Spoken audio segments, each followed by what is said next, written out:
Bismillahirrahmanirrahim. Assalamualaikum warahmatullahi wabarakatuh.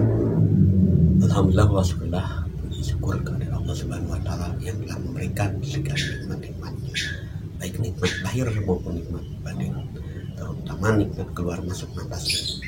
Salam serta salawat kita curahkan ke baginda Rasulullah SAW beserta keluarga dan para sahabat-sahabatnya. Bismillahirrahmanirrahim. Assalamualaikum warahmatullahi wabarakatuh. Rabbi sholli sholli wa yassir amri wa dan lisan yaqul qali amma ba'du.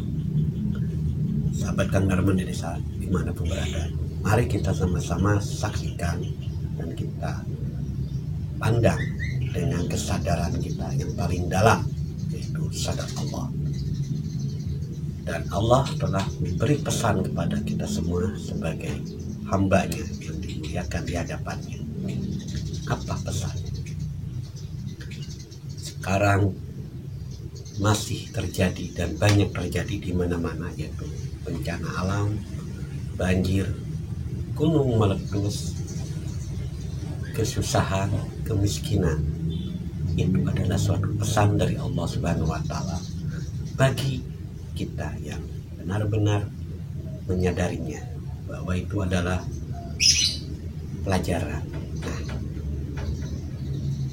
di balik pelajaran itu memang ada suatu ilmu atau pemahaman yang akan Allah berikan kepada hamba-hambanya yang wudhul qalbi, yang hadir hatinya atau hidup hatinya.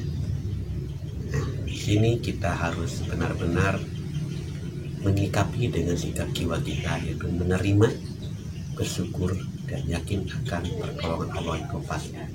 Nah, ketika terjadi suatu bencana dimanapun, apalagi bencana di dalam diri kita, yaitu kesakitan, kemiskinan, banyak hal, kita harus menerima dengan sikap jiwa. Ya. Intinya menerima dengan sikap jiwa kita, yaitu di dalam batin tidak berkomentar, tidak menilai. Apapun yang terjadi itu adalah suatu pelajaran. Ketika sakit pasti ada jawabannya, berarti kita harus berobat. Nah, itulah pelajaran. Berobat ini bukan obat yang menyembuhkan, tapi Allah yang menyembuhkan. Ya, kembali.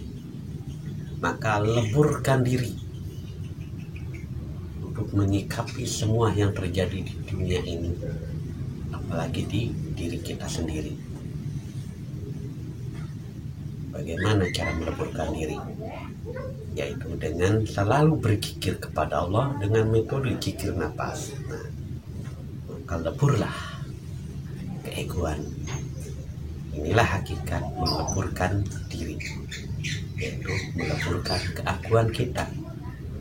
Untuk bertemu Tuhan atau menyaksikan Allah itu bukan dengan jasad, tapi dengan kebersihan jiwa kita. Untuk membersihkan jiwa atau hati kita yang penuh dengan kejulumatan atau kegelapan, maka kita harus benar-benar bertakwa, yaitu mengikuti seluruh perintah-perintah Allah, baik zikir, puasa, zakat, dan sebagainya. Maka itu adalah suatu perbuatan yang disebut dengan amal soleh.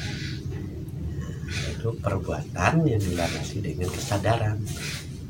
Ketika kita berbuat tidak berharap apapun, tapi itu semua karena Allah.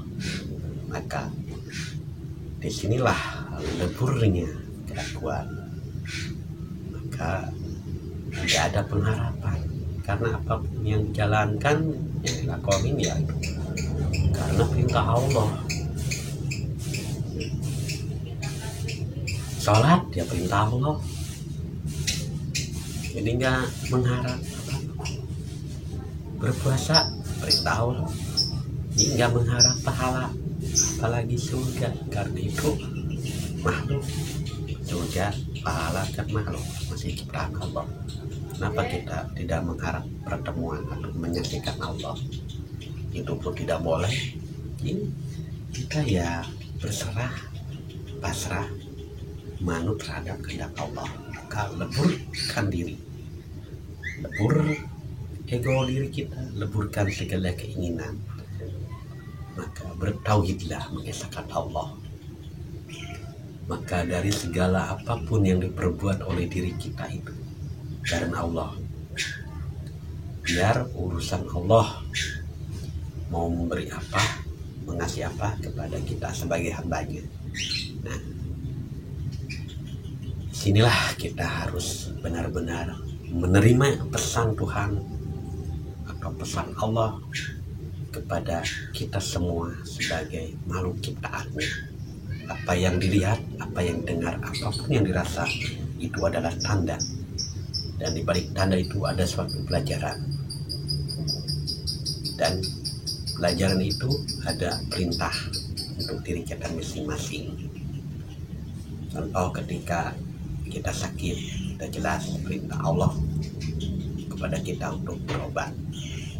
Dan ketika sudah berobat, bukanlah obat yang menyembuhkan. Seperti itulah. Ketika kita nganggur, sudah jelas ada pelajaran di situ. Kita harus bergerak atau bekerja. Ketika mendapatkan hasil, itu bukan karena bekerja, tapi itu dari Allah. Karena kita bergerak, digerakkan oleh Allah, dan yakin terhadap pertolongan Allah, Allah akan mengasih sesuatu kepada si hamba yang bergerak itu. Apapun yang dikasih Allah, itu harus diterima. Jangan menilai dan mengomentarinya.